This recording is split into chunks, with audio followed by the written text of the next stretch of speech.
ఓం శ్రీమాత్రే నమః. ఆలస్యం కూడా మీకు మంచినే చేస్తుంది. ఈ సకల చరాచర జగత్తులో నమ్మదగినది, విశ్వసించదగినది భగవంతుడినే. మీరు తెలుసుకోవలసింది ఏదైనా ఉంది అంటే అది భగవతత్వమే. భగవంతుడు మీకు అత్యంత సన్నిహితుడు, నిజమైన బంధువు. చిత్తశుద్ధి ద్వారా మీరు చేసే ప్రార్థనలను ఎన్నటికీ వృధాగా పోనీయడు. అయితే దానికి కొంత సమయం పడుతుంది.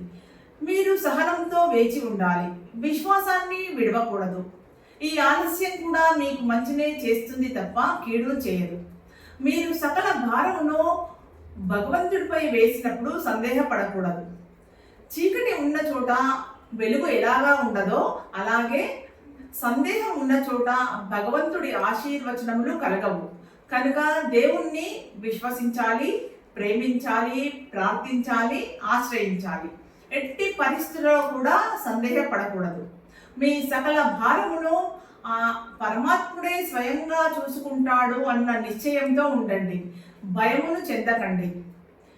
ధర్మాన్ని మరచి మీ ఇష్టానుసారంగా ప్రవర్తించినప్పుడు భంగపాటు, పతనము తప్పనే తప్పదు. నాస్తికత అనేది ఒక అంటువ్యాధి. దాన్ని దరికి చేరనీయవద్దు. శాశ్వతత్వాన్ని గుర్తించినప్పుడు మీలో నిరుత్సాహము, బాధ మిగిలి ఉండవు. శాశ్వతత్వమే ఆత్మ సహజ గుణం. దానిని పవిత్రత, గాఢ భక్తి, విచక్షణ శక్తి ద్వారా పొందగలం. జై శ్రీరామ్.